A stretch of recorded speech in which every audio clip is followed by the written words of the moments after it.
Hello there, welcome to Music Ally Focus with me, Music Ally's editor, Joe Sparrow. And in this episode, we're joined by Dmytro Lopushanskyy, CTO of the AI-powered song analysis and discovery tool Harmix. We ask him how these types of tools actually work with their AI technology, what life will be like in the music industry when we have AI assistant tools, and how artists and rights holders should be able to opt their music out of AI training models.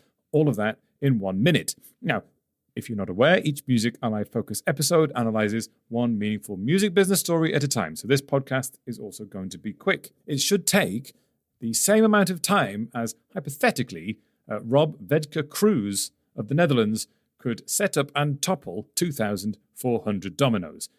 He set up and toppled 80 in 1 minute in 2019. Now, talking of setting up complex systems of individual components, AI-powered platforms like Harmix sift through giant catalogues of music with the intention of helping people, like for instance, music supervisors, find music that they want to use in video, film, and TV. And so in this Music Ally Extra episode, which is made in partnership with Harmix, Dmytro explains not only how this kind of AI technology works, but also how systems like this will make day-to-day jobs in the music industry easier, and, importantly, why taking an ethical approach to training AI models is so vital. Well, I'm very happy to welcome Dmytro Lopushanskyy of Harmix, or CTO of Harmix, to the podcast. Hello, Dmytro. Thank you for having me, Joe. Great to see you. Now, we're going to be talking about music discovery and search and how AI fits into that, and particularly in relation to catalog. But first of all, let's start with some initial stuff. Who are you personally, and what do you do at Harmix, and why are we talking about this specific issue? So I'm the Chief Technology Officer at Harmix, where we are creating advanced AI music search for music catalogs. And I'm also doing research in machine learning at the University of Oxford. Right. So can you tell us about Harmix and its features?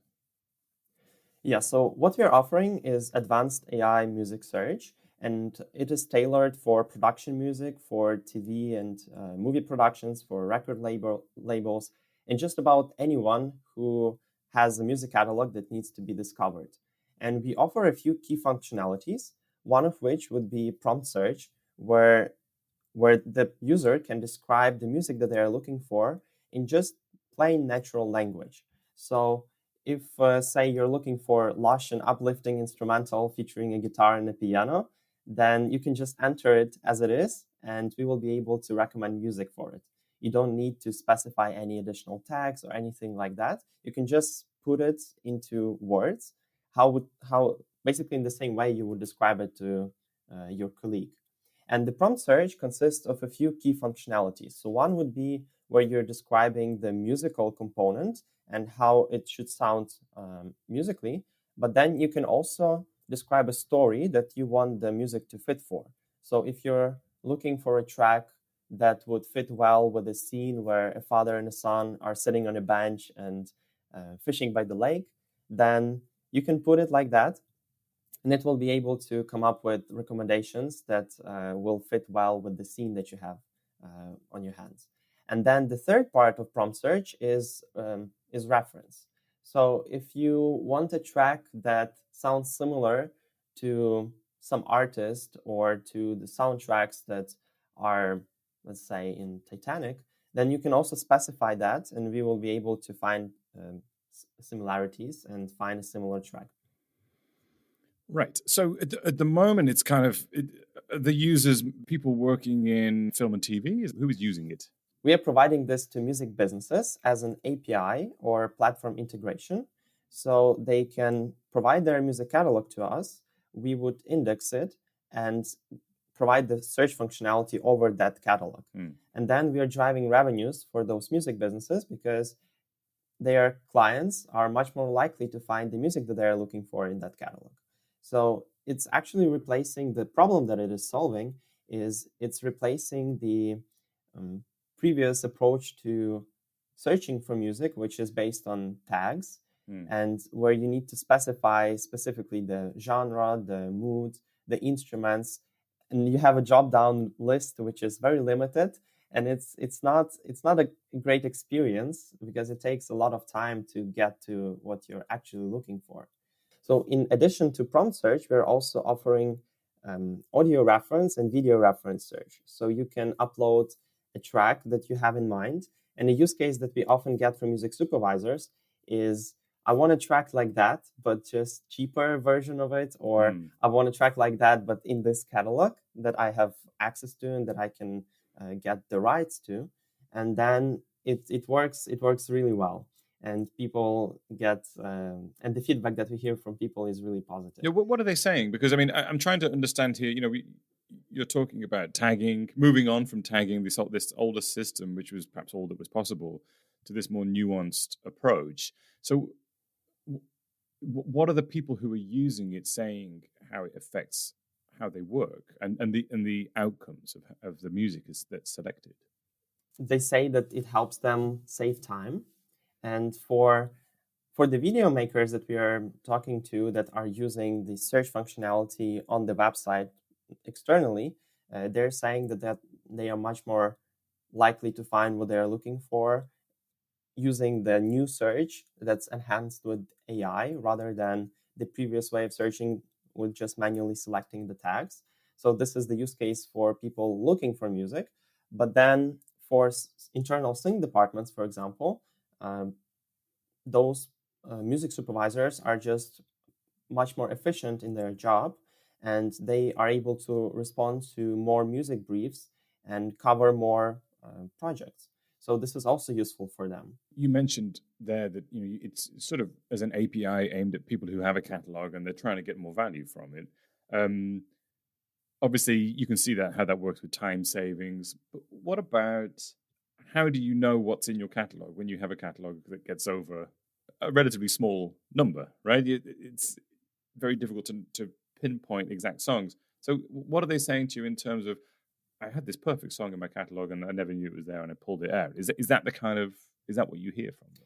Yeah, exactly. So when the catalog gets beyond several thousand tracks, really it's hard to remember all of that and immediately come up with a track that would fit well for the brief that you're getting. And this is where it really helps, because it can pull up songs from your catalog that you definitely you've heard it once, at least once, but then it doesn't sit on top of your head, and you're not able to come up with that specific track instantly. And especially if the catalog grows to millions of tracks, then it really becomes impossible. And what we also do is, with the help of AI, it really leverages the playing field for all of the tracks. So each track can have equal chances of being selected. It all boils down to how relevant it is to the query and not how popular it is or how well you remember it. How does the AI element of the search, the sort of being able to type something in natural language, how's that going to change the jobs of the people who do it beyond, for example, just saving time? I mean, it sounds like it's allowing a different level of creative thinking as well. Yeah, and I think there is also a lot of talk about AI replacing people and replacing their jobs, which is definitely not something that we're after and which we certainly do not believe in. I think that AI will actually enhance the workflow and boost the creativity. So it's not taking their creative part away from the music specialists.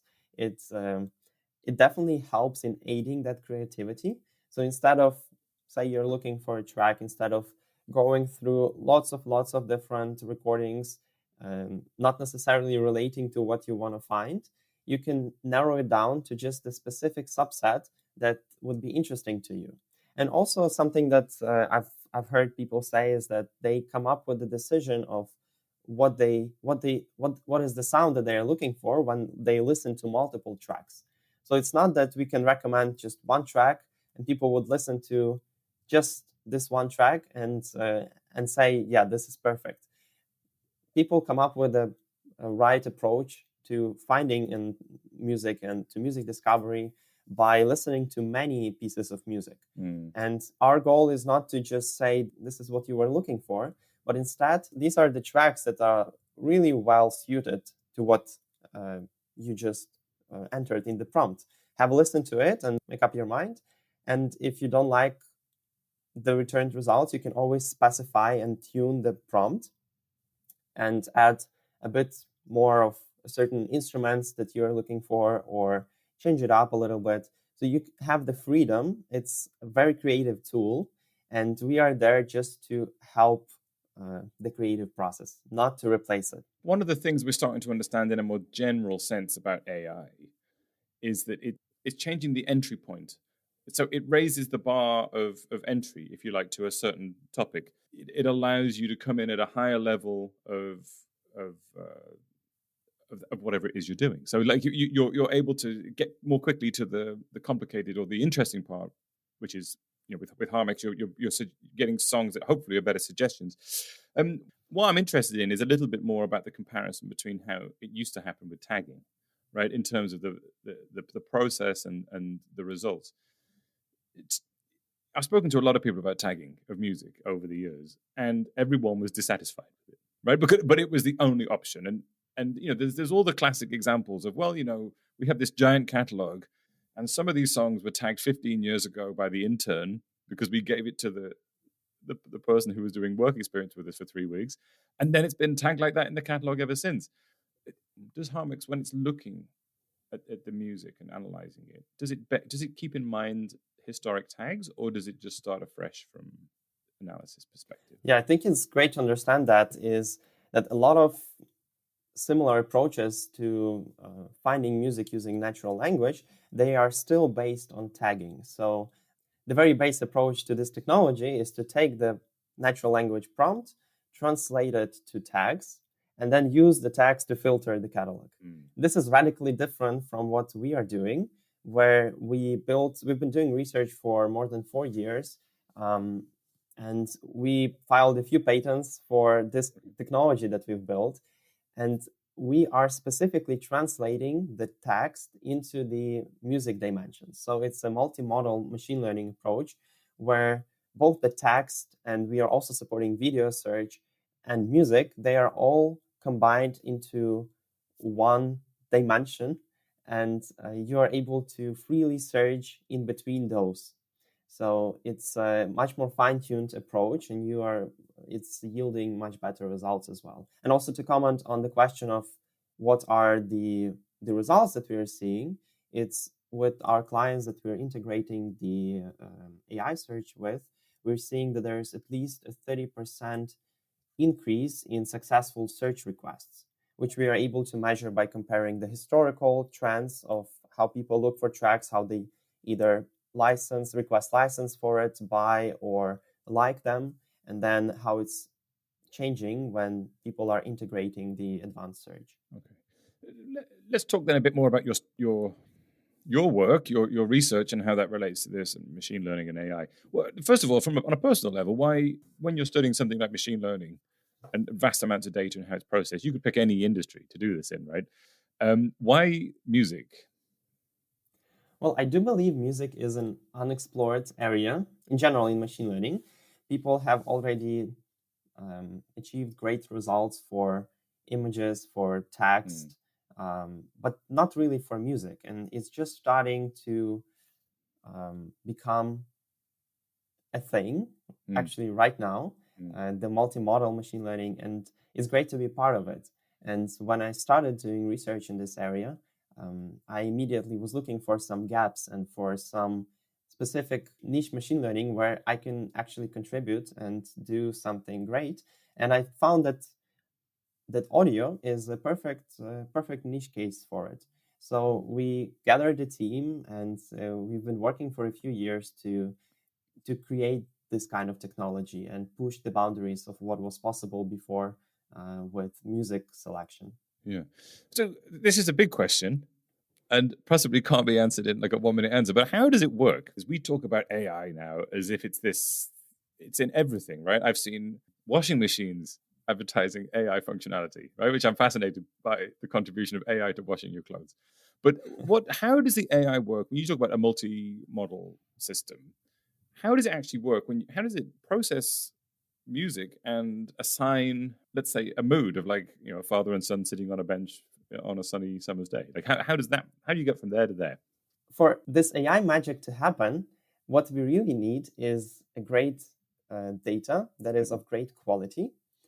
And for all AI companies, it's also a big differentiator. So if you're able to collect a good data set, then if your architectures and approaches to building the AI are also sophisticated enough, they will be able to learn the patterns in the data and become really advanced. If you're able to collect a data set that is also comprised of a few dimensions, so you would have some descriptions, you would have the music, you would have the annotations, and you would also have the videos.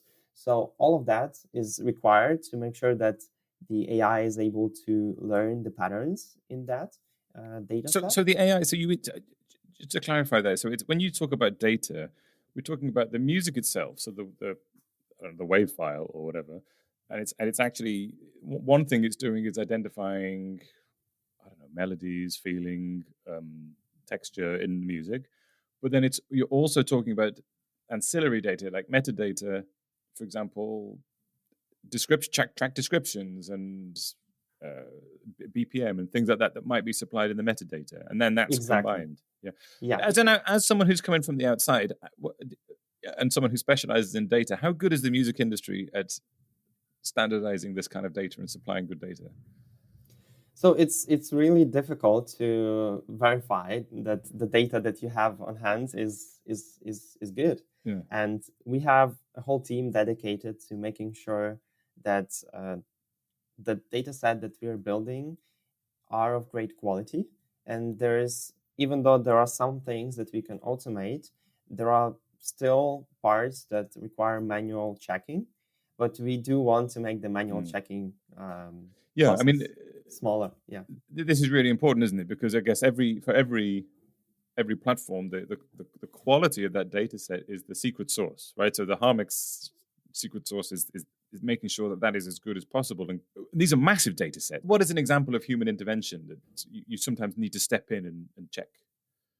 Yes. So, for example, to comment on the data that we've collected, is one part would be our data set consists of several key parts. One of them would be the contribution that we had from our mobile applications, which we released a few years ago, and we got about 30 to 40,000 users there, which were actively trying to select music for their content, and they generated a lot of interesting data, which is proprietary to Harmix, and they agreed to share this statistics. And that's about that sort of data on how human beings go through the process of selecting music for something that they want. Okay. Yes. So they did have an option to select the parameters of what track they are looking for, and then pick the right song for their video. Right. So, and then they could comment on how they liked it. They could give a rating. So that all of that was really useful to us. And this is one big part of the data set that we had. And the second part would be the curated data set that we invested in. Yeah. And that was another big thing for us. And of course, we relied on the non-copyrighted music, which we could use to just expose the algorithms to the body of music and make sure that it understands the different genre styles and is consistent and non-biased towards a certain type of music. That was also important for us. It's crucial for the company to make sure that the data set that we have is legal and ethical.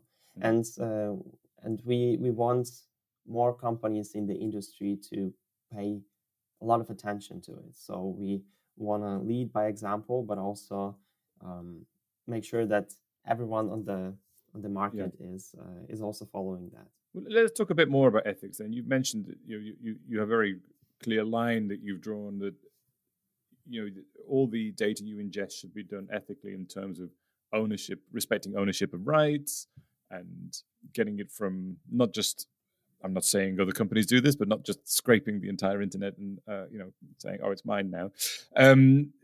There are companies out there who, not necessarily in music, but other AI companies who are providing services, and there's a lot of accusations that they have just ingested all of the data, right? And then say, oh well, we didn't ask for permission, but we'll sort it out later. Why is your standpoint, do you think, more important that you start by respecting rights? Because, of course, this is a hot topic in the music industry. Artists want to have their rights respected and rights holders. So why is it so important to you? Yeah, I think it all boils down to the individuals creating the music. So all of the music that we have right now is because people put the effort to create these amazing pieces and deliver them to us. So we should be at least thankful and grateful for their efforts. And coming from the standpoint that we need to adhere to all of the rights, it's making it obvious that we should make sure to negotiate with the right holders to get the licenses required. So if you're an artist that created some music and you don't want any AI to touch that, you should have the right to say that you don't want that to happen. And the AI companies need to respect that because you're the creator of that music. I presume that there are companies operating out there, whether it's in music or whatever, that are not operating ethically, and they've already taken this music on board. And if that person then subsequently says, actually, I didn't want you to do that, it's like, well, it's too late. It's in there now. And, the things we've learned from your piece of writing or piece of code or song or whatever is now, it's all mixed into the AI brain. And how do we take that out again? I mean, is that, if let's say, for instance, this is just sort of to your point, if an artist subsequently says, no, I don't want you to use my music to train your AI, can an AI company go back and remove the learnings from that song, or is that not possible? It's really hard. It's really hard. And I think we will be getting approaches to do that more efficiently, because currently there is no way to just take that track and just undo the learnings from that specific track. So, but it's possible to do the retraining, for example, and you can do the retraining on the data set that doesn't include the tracks that people decided to pull from you. So it's definitely something that you should be doing if you're getting these requests. But of course, as you said, not all of the companies prioritize these things. This is something that the government should probably incentivize to make sure that all of the companies are putting the right priorities and not just saying that, well, the revenue is the most important thing for us, and we will not care if all of the right holders are happy with what we're doing. So this is where I think the government needs to step up and make sure to regulate these kind of activities. And in very similar way to, as for example, in GDPR, every person should have the right to request their data to be completely deleted from a system. And it's also not something that the company would probably want to do, but it's the right thing. If you don't want that data to be there, you can just say, I want all of my data to be deleted. And this is a requirement for GDPR. So I think a similar thing should be also done in this case, but just not with just removing the data from the system, but also removing the data from the training. From the training, yeah, it's. I mean, we're on the cutting edge of that. It's interesting to see what will happen there, but that's a very clear comparison you've made there, and an understandable one. Let's go back to look into the future a little bit. You've got people out there who are, a lot of people using Harmix already as a tool. How do you see, in a sort of looking forwards, not just necessarily in the exact space Harmix is in, but how the sort of average person working in the music industry will do their job? For music specialists, it's going to change how we're doing our daily jobs, but I think it's also important to understand that it's going to change in a good way.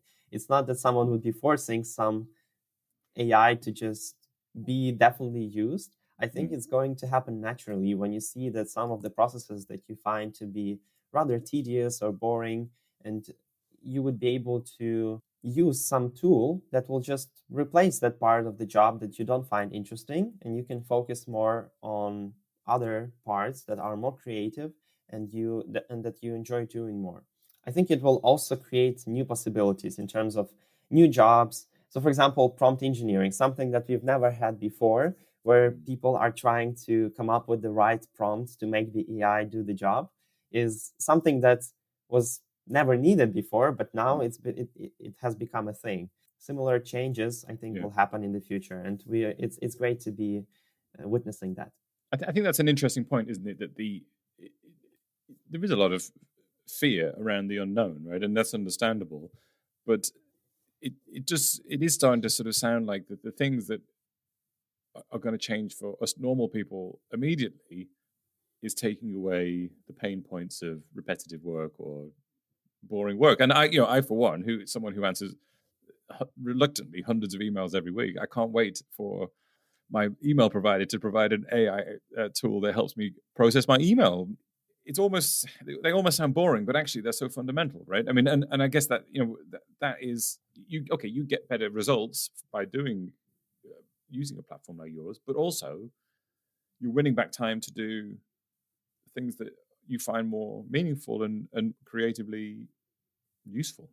Exactly. Even for this podcast, if you had a tool that would be able to do the edits quicker in the way that you want them to be done, you could record more podcasts and spend more time talking to more guests, and that could be a really productive thing.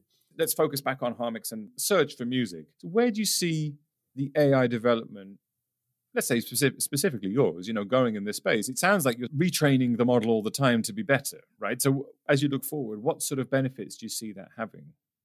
Something that we're really looking forward to do is constantly retraining the models to make sure that they stay up to date with the advancements and with the state-of-the-art research. So as I said, we get new approaches released very often, and it's important to keep up with that. Otherwise, the tech will become, from tomorrow's tech, we will get today's tech and then yesterday's tech. So we should definitely be looking for always delivering the tomorrow's stack in today's timeline. How long does that training take, by the way? So if you say I'm going to train the model on this new set of data with songs and metadata, how long does it take? Well, it really depends. It's not just like one model that you would imagine doing all the job. It's really a complex set of architecture and different components that work together to deliver the service. And some components are really small and they might take minutes to be fine-tuned. But then some components are really large and they might take days. So it's really, and then some, of course, can take months, but we're not really currently doing the training at that scale. So it's also important to not to overthink some approaches, because sometimes a simpler architecture might actually yield better results than a very complex one that takes months to process to do the training. So it's really a big set of different components working together. What sort of future changes might there be that we haven't thought of yet? Everyone's fairly shocked by what AI can do in some ways, but what are the things we haven't thought about that could happen? Yeah, I think a big thing for us is a feature that we have just recently released, which is combined search functionality, where you can not only specify a prompt, but also add video reference, add an audio reference, and then intertwine that into your prompt and say, I want the guitar from this track, and I want the vocals as in that second track that I attached here. And then I want the track to fit to my scene that I have over here. And then I want the lyrics to talk about this specific story. And all of that is actually part of the process when you're looking for music. You have all of these variables in your mind, and now you have the tools to express all of that. And it's something that we've been working for a while on, and we'll be improving to make sure that the multimodal approach, where you can actually specify all of these things in very little nuanced way, are actually working, and you get the maximum benefit from it. In a slightly parallel field, AI mastering of music. Some music creation software now has a sort of, a button you click, you say, right, I finished the track. This track is now going to get sent over to this AI mastering platform, and it's going to master it and come back, and I'll pick one of three of the best types. Your platform is an API. Do you see that in the future, maybe your technology will be plugged into let's say, the standard software that people are using in video editing, movie and TV creation, where it's like, okay, I've made this scene, I'll now pass it on to the AI to come up with some suggestions, and I'll move on to the next one. Definitely. We are looking into ways of how to make the integrations be meaningful. So, for example, one of the things we've been doing is integration with CMS platforms, which we think is important because it gets the access to this API much more simply, and it's much more easier to do the setup. But also, as you mentioned, with the additional platforms, we're really open to the partnerships in that area and being able to propose that technology and package it in different ways. Yeah. And I will put some links below the podcast to the various Harmix things you mentioned, the different prompt examples and things like that, and people can have a look for themselves. And I'll put an email address, so if anyone wants to reach out, they can reach out to you with any interesting ideas along those lines. Finally, then, let's go back to talking about the music for the final question. If you could only pick one piece of music, and you have to pick it, you can't train an AI to do this for you, right? You pick a piece of music. What would you pick as one piece of music to listen to? To listen to for like forever, for the rest of my life. I think it needs to be something meaningful, something that would remind me of important questions. I think a track like that is "I Lived" by One Republic. It's talking about how important every second of your life is, and how precious, and how you need to respect that and be aware of that. And I think if that would be the track that I would need to listen to for the rest of my life, it would need to remind me of that every second is valuable and I need to spend it meaningfully. No, you've obviously thought about it. I appreciate that. So yes, I'll put a link to that below the podcast as well, and listeners can check that out as well, and maybe even use it as a prompt while they're trying out your platform. There you go. Okay, so Dmytro, thanks ever so much for joining us. Thank you, John. And there we are. There are links below the podcast, as I mentioned. And if you found that interview useful, please share the podcast on with someone else who you think will get something out of it. If you want to get in touch with me, I'd love to hear from you. You can email me at joe@musically.com. That's Joe, Joe, @musically.com. We also have a free weekly email called The Knowledge, which rounds up bits and pieces of the best analysis, news, marketing insight, skills, and weird links from across Music Ally's broad range of services. So sign up and impress your friends.